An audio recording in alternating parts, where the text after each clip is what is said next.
नमस्कार, मैं जुनैद अंसारी और अभी हम पहुंचे हैं पंडित मनमोहन झा गामा के पास। हालांकि रिजल्ट कुछ और रहे, इनके मुताबिक नहीं रहे, लेकिन जो वोट परसेंटेज था, वोट जो आए हैं वो कांग्रेस जो राष्ट्रीय पार्टी है, नेशनल पार्टी है, उससे कहीं ज़्यादा है। तो बात करेंगे कि कितना दुख है। और लग रहा है जैसा कि असदुद्दीन वैसे कहते हैं कि दरी बिछाने का काम जो करते हैं मुस्लिम, इस बार भी दरी बिछाने का काम किया है। तो इस बातों में बात करेंगे। गामा जी, पहले तो कैसा लग रहा है?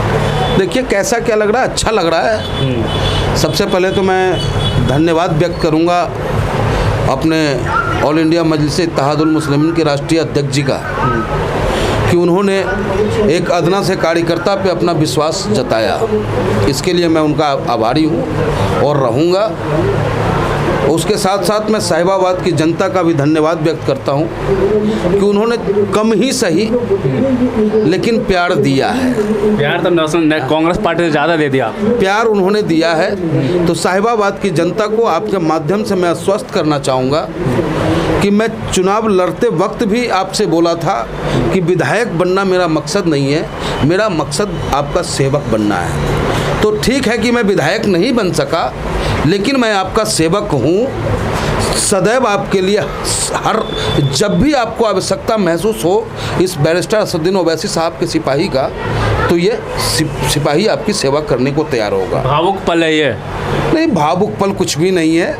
हाँ, इतना तो होता है। देखिए, हम भी इंसान हैं, मानव है, कहीं ना कहीं ये लगता है। आंखें नम नज़र आ रही? नहीं, आंखें तो क्या नम होगी। आंखें इसलिए नम है क्योंकि मैं अपने राष्ट्रीय अध्यक्ष जी को क्या जवाब दूंगा, क्योंकि राष्ट्रीय अध्यक्ष जी को मेरे ऊपर बहुत उम्मीदें थी, जिस उम्मीद पे मैं खरा नहीं उतर सका, इस बात का गम है मुझे। लेकिन खैर कोई बात नहीं। एक लड़ाई आपको जीत नहीं दिला देती है और एक लड़ाई से आप हार नहीं जाते हो। और हमारे नेता की सोच सत्ता प्राप्त करना नहीं रहा है। अब तक आपने देखा है उनको। हमारा नेता गरीब, मजलूम, दलित, शोषित, वंचित, अल्पसंख्यकों की आवाज़ को उठाए हैं और हम भी उठाते रहेंगे उनके दिशा निर्देशानुसार। जैसा वो हमें चलाएंगे हम चलेंगे। वक्त थोड़ा कम नहीं रह गया? चलिए, अब तो कहते हैं कि जब सांप निकल जाए तो लाठी पीटने से उसका कोई लाभ है नहीं। अगर मुकद्दर में होता तो निश्चित रूप से 2 दिन में ही हमें मेले हो जाते, क्योंकि चुनाव तो 2 दिन में ही बनता और बिगड़ता है। तो जनता का भी दोष नहीं है इसमें, और न ही मेरे राष्ट्रीय अध्यक्ष जी का कहीं कोई सानी रहा है। आपने देखा कि जब वो इस धरती पे शहीद नगर में अपना कदम रखा उन्होंने, तो शहीद नगर के लोगों ने इंतहा प्यार दिखाया उनके साथ। लेकिन ये अफसोस ज़रूर रहा हमें कि कम से कम हमें हमारे घर में जो उम्मीदें थी, क्योंकि शहीद नगर मेरा घर है, ये मेरा परिवार है, मैं यहाँ पला हूँ, बढ़ा हूँ, तो शहीद नगर वालों से थोड़ा बहुत शिकवा सा है, लेकिन वो मेरे अपने हैं और मैं उनका अपना हूँ। तो सेवा जारी रहेगी? सेवा मेरा जारी रहेगा। और शहीद नगर वालों को हो सकता है कि जो सेवा हमसे चाहिए होगा वो सेवा मैं उनको नहीं दे पाया अब तक। तो अब हारने के बाद भी मैं शहीद नगर ही नहीं, साहिबाबाद ही नहीं, पूरे गाज़ियाबाद जनपद के हर उस मजलूमों की आवाज़ को मजबूती के साथ उठाने का काम करूँगा। चाहे वो किसी भी जाति के हों, किसी भी धर्म के हो, किसी भी वर्ग के हों।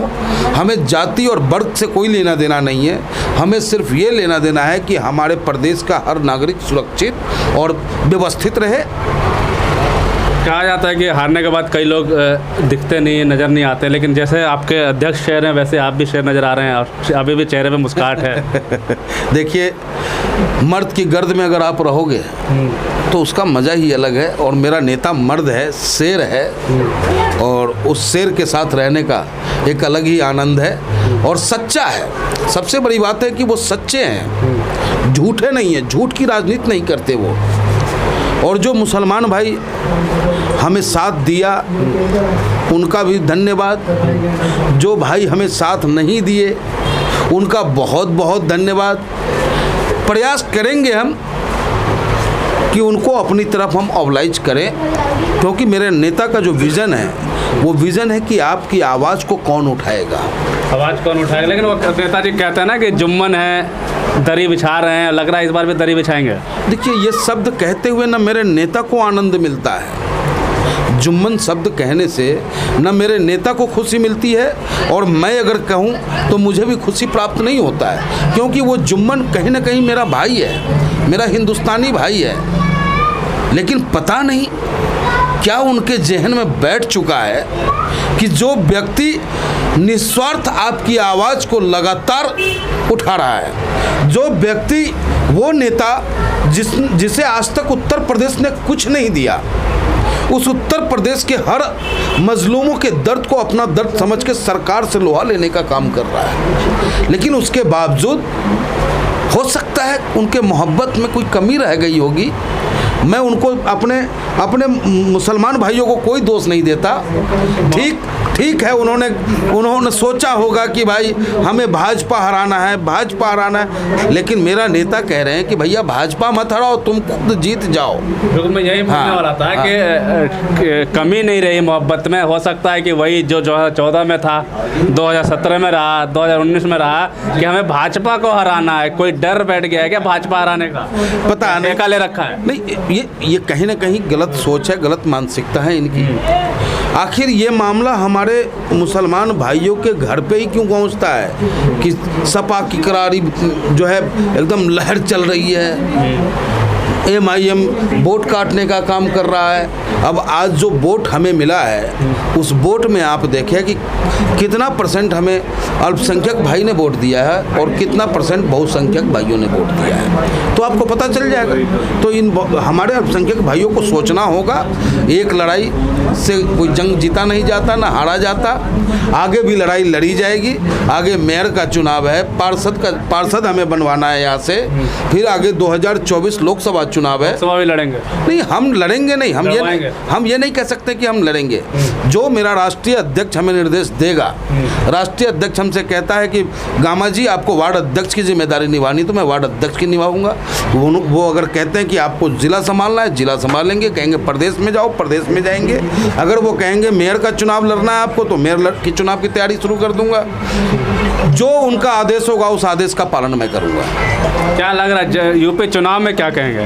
पूरे यूपी चुनाव के आज जो रिजल्ट आए हैं जिस तरीके से, उसमें आपका क्या समीकरण देखते थे? ऐसा लगता था कि ऐसा रिजल्ट आ सकता? देखिए, उत्तर प्रदेश का चुनाव कहीं ना कहीं कॉमनल चुनाव हुआ है।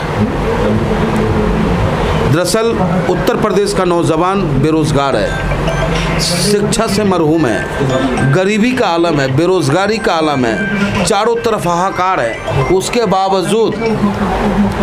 बावजूद ये सत्ता अगर आ जाती है तो इससे ये पता चलता है कि कहीं ना कहीं लोगों के माइंड वॉश करने का काम इन लोगों ने किया है, और ये देश हित में नहीं है। इन सब मुद्दों पे कहीं हिंदुत्व भारी तो नहीं रह गया इस बार भी? देखिए, मैं यही कहना चाहता हूँ कि हिंदुत्व भारी नहीं होना चाहिए, हिंदुस्तान भारी होना चाहिए। क्या बात करें? हिंदुस्तान भारी होना चाहिए कि हम सब अपने आप को इंडियन कहें, हिंदुस्तानी कहें, और हिंदुस्तान को मजबूत करें, न कि हिंदू और मुसलमान में हम बट करके अपने आप को कमज़ोर करें। अच्छा, EVM में भी अब सवाल उठेंगे, तो आपको क्या लगता है EVM में कोई झोल झाल है क्या? देखिए, सवाल उठाना तो हम विपक्षियों का एक दायित्व सा बन गया है। जब तक हम जीतते नहीं हैं तब तक हम उंगली उठाते हैं, और जब जीत जाते हैं तो चुप हम बैठ जाते हैं। लेकिन कुछ कमियां हमारी भी रही है। चुनाव अगर हम हारते हैं तो वो कमियां हमारी है। आप देखो कि भाजपा आज चुनाव जीत चुकी, कल से वो चुनाव में लग जाएगा कि अगला चुनाव उसे कैसे जीतना है। प्रधानमंत्री जो गुजरात जा रहे हैं जी, वो नेक्स्ट चुनाव की तैयारी करते हैं। लेकिन हम चुनाव हार जाएं या जीत जाएं, फिर अपने धंधे में लग जाते हैं और अपने लोगों को ही सताने में मशगूल हो जाते हैं। अपने लोगों को पदाधिकारियों की टैंगिल करने में ही परेशान हम रहते हैं कि किसका टांग खींचा जाए, कि इसका कद बड़ा ना हो जाए। इस वजह से हम विपक्षी कमज़ोर हुए हैं। विपक्षियों को इस पे मंथन करना होगा कि आखिर बार बार उसकी हार क्यों हो रही है, जबकि वो सड़कों पे उतर रहा है। NRCA हो, CAB हो, या महंगाई का मुद्दा हो, बेरोजगारी का मुद्दा हो, हर मुद्दा पे विपक्षी सड़कों पे है। उसके बावजूद जनता उससे अट्रैक्ट क्यों नहीं हो रहा है? तो इससे पता चलता है कि आप जनता के करीब न जाकर सिर्फ फेसबुक पे अपना फ़ोटो खींचकर डालने का काम कर रहे हो और जनता आपके ड्रामे को समझ रहा है। जनता समझ आता है। एक वजह और भी हो सकता है कि जैसे कि कई मुस्लिम इलाकों में वोट कई लोग आए ही नहीं, अपना कार्ड लेकर घूमते रहे, यादव थे उनके भी कई जगह वोट नहीं आए, मतलब ऐसा कई जगह देखा गया कि लोगों के वोट जो है बहुत कम संख्या में है। हाँ देखिए, ये तो एक चुनावी फंडा है। आखिर यही काम जो सत्ता में इससे पहले लोग रह गए वो क्यों नहीं कर पाए? जो इससे पहले सत्ता में रह गए उन्होंने भी कन्या विद्याधन देने का काम किया, उन्होंने समाजवादी पेंशन देने का काम किया, लेकिन फिर उनको रिटर्निंग क्यों नहीं दिया जनता? तो कहीं ना कहीं तो लोचा है, कहीं ना कहीं लोचा है। अच्छा, जब मैं यहाँ पहुँचा तो जनता ऑफिस पे भीड़ थी और जनता ये कह रही थी कि कोई बात नहीं, गामा जी हारे नहीं हैं और हमारे विधायक रहेंगे। ये एक बड़ी पॉजिटिव बात है आपके लिए। देखिए, मैं विधायक तो नहीं, सेवक हूँ इनका, सेवक बन के रहूँगा। तो आपको अभी विधायक मानते हैं? हम दिलिए, उनका अपना हृदय है, अपना दिल जो कहता है वो कहते हैं, लेकिन मैं उनका सेवक हूँ, सेवक बन के रहूँगा। ओवैसी साहब का सिपाही बन के उनकी सेवा करूँगा। मिश्रा जी की तरह छोड़ के तो नहीं जाएंगे? आरोप लगा दिया कि पैसे लेते हैं, पैसे खाते हैं ओवैसी जी। ये गलत आरोप है, मिथ्या आरोप है। आप अपनी जिम्मेदारी से पल्ला झाड़ने का काम कर रहे हो, जो कहीं ना कहीं ये गलत है राजनीति में। और ये दुनिया जानती है कि बैरिस्टर असदुद्दीन ओवैसी साहब पैसों के दीवाने नहीं हैं, वो मोहब्बत के दीवाने हैं, प्रेम के दीवाने हैं, आपका साथ चाहते हैं वो। और ऐसे पाक साफ नेताओं पे उंगली उठाना, कहीं ना कहीं मैं समझता हूँ कि मिश्रा जी अपनी राजनीतिक करियर को ख़त्म कर रहे हैं। पहले वो कांग्रेस को आरोप लगा देते हैं, जब इनकी तारीफ करते, जब इन्होंने टिकट दिया अब हार गए तो पार्टी छोड़ के इन पर आरोप। नहीं, तो देखिए, कुछ लोगों की होती है ये सोच। बस मैं उनसे इतना ही कहूँगा कि आप मिश्रा जी बड़े भाई हो हमारे, और ओवैसी साहब में आपने अगर आस्था व्यक्त किया है तो ओवैसी साहब को बदनाम न करें। आप ओवैसी साहब के साथ चलें। निश्चित रूप से आज आपको हार मिली है, कल को जीत मिलेगी। आप तो नहीं जाएंगे ना उनकी तरफ? नहीं, हमने तो साहब से कह दिया कि साहब, जब उन्होंने हमसे ये कहा कि पंडित जी आपको ताउम्र मेरे साथ रहना है, सहलाते हुए, तो हमने उनसे यही कहा कि साहब मेरी भी तमन्ना है कि जब मेरी मौत हो तो मेरे कफन में पतंग हो। इस मौके पे पॉजिटिव के लिए कोई मंत्र? हमेशा मंत्र में पढ़वाता हूँ आपसे। जी हाँ, लड़ेंगे और जीतेंगे, इससे बड़ा मंत्र कोई नहीं है। सठम साठ्यम समाचरित, जैसे को तैसा करके हमें उसके साथ चलना है। और लोकतंत्र को बचाने के लिए जो भी कुर्बानी हमें देना पड़ा वो हम देंगे। और जो वर्तमान में जनादेश दिया है, पहले तो मैं अपने साहिबाबाद के विधायक को बधाई दूंगा कि पंडित सुनील शर्मा जी, जनता ने पुनः आप पे विश्वास जताया है, तो मैं उम्मीद करूंगा कि आप उस जनता के विश्वास पे खरा उतरेंगे। अगर आप खरा नहीं उतरे तो आपके सामने चट्टान की तरह ये पंडित मनमोहन झा गामा, बैरिस्टर असदुद्दीन ओवैसी साहब का सिपाही खड़ा मिलेगा। जनता की हक की लड़ाई लड़ता हुआ सड़कों पे नज़र आपको हम आएंगे। और उत्तर प्रदेश सरकार को भी मैं बधाई देना चाहूँगा, जनादेश उनको मिला है, वो बेहतर शासन दे, स्वच्छ वातावरण हो, भाईचारा हो हमारे प्रदेश में, कोई किसी से नफरत न करे, ऐसा माहौल आप हमें देने का काम करें। अगर ऐसा आप नहीं करते हैं तो आपके खिलाफ ये ओवैसी साहब का सिपाही सड़कों पे मिलेगा। पहले की तरह मिलेंगे सड़कों? बिल्कुल सड़कों पे मिलेंगे। बिल्कुल। कहा जाता है कि हार नहीं है ये यहाँ के, जब लोगों से मैं पहुँचा यहाँ पे, पंडित जी अभी आए नहीं थे, तो यहाँ के लोग बड़े उदास तो थे, लेकिन एक दिल में खुशी थी कि चलो ठीक है, 0 से 4000 आए, नेशनल कांग्रेस पार्टी से आगे आए और ये हमारे 5 साल यही हमारे विधायक रह गए। ऐसा सुनने को बहुत कम मिलता है किसी नेता के लिए। ऐसा फिर तो ये सही है कि गामा जी ने यहाँ पे लोगों के दिल में जगह बनाया है, लेकिन ये दिल की जगह जो है अब आगे कितना और आगे जाता है। हालांकि मिश्रा जी की बात की, क्योंकि पार्टी उन्होंने छोड़ दिया, पंडित जी कह रहे हैं कि ताउम्र, अब जब मीम के हो गए, ओवैसी साहब के हो गए, तो अब पंडित सिपाही, जिनका इनका नाम है कि ओवैसी के पंडित सिपाही हमेशा ये बन के रहेंगे।